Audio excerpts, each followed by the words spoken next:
Assalamualaikum warahmatullahi wabarakatuh. Alhamdulillahi wa kafa.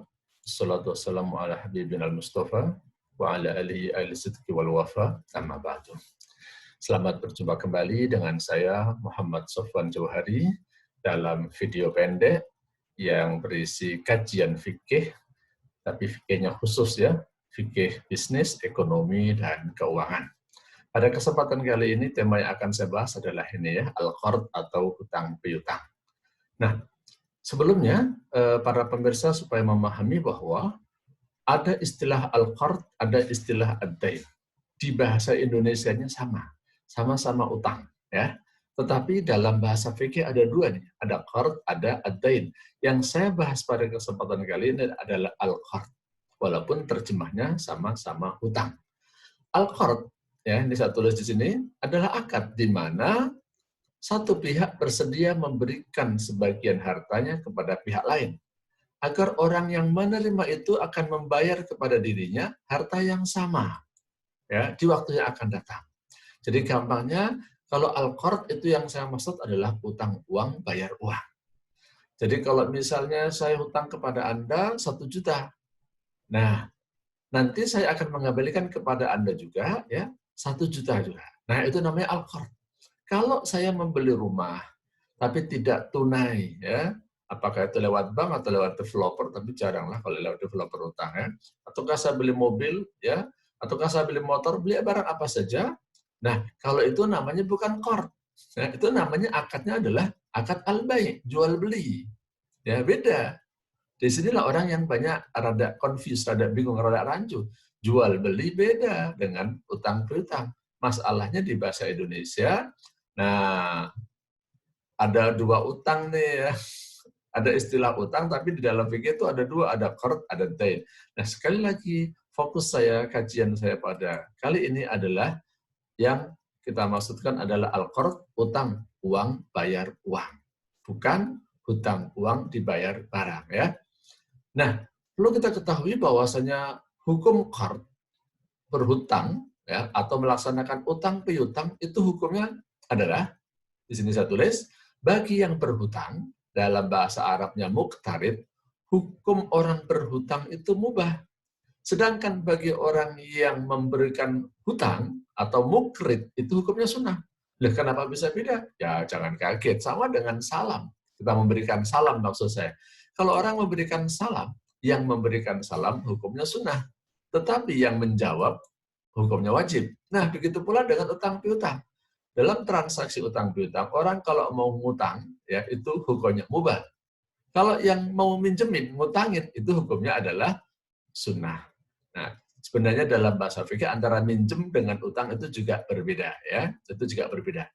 Nah, para pemirsa sekalian, perlu kita ketahui bahwasanya al-qard itu merupakan akad yang di dalam fikih dikategorikan sebagai akad tabarruk.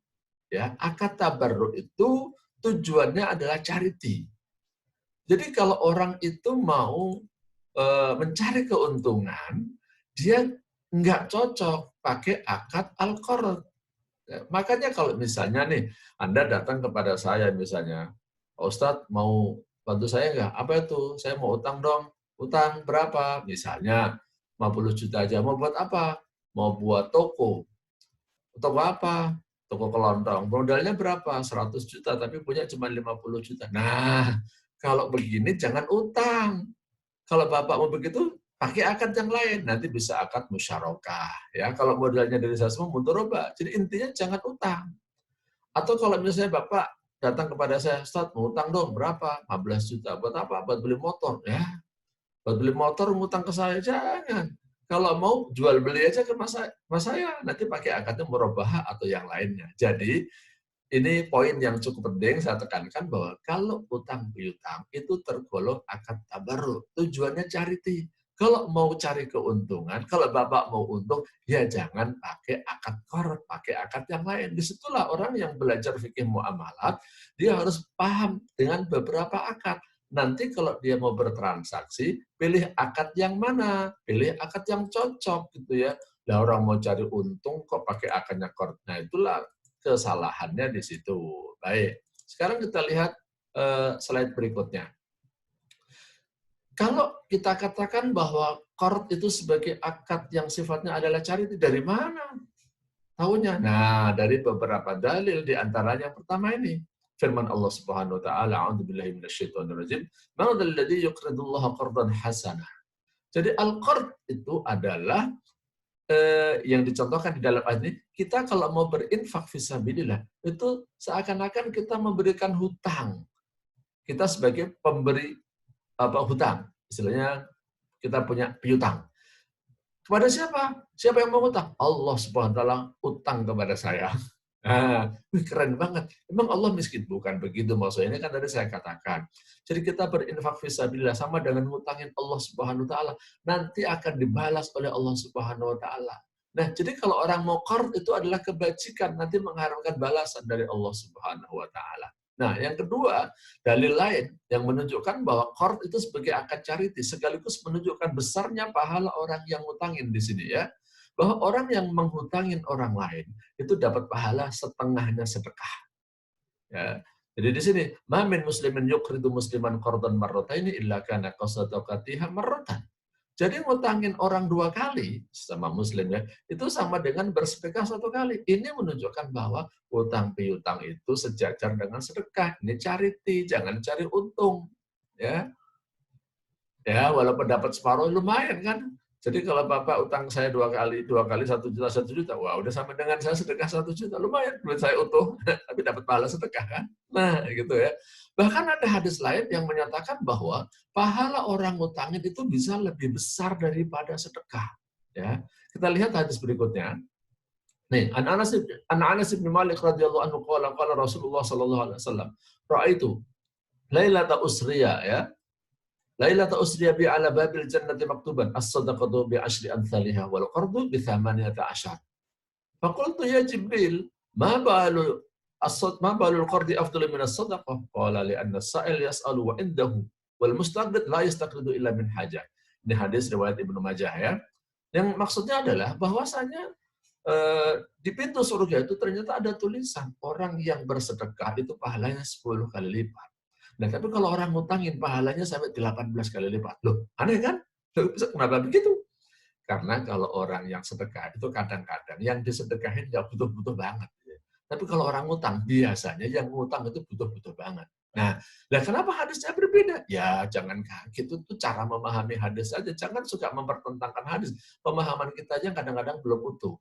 Jadi tergantung kondisinya.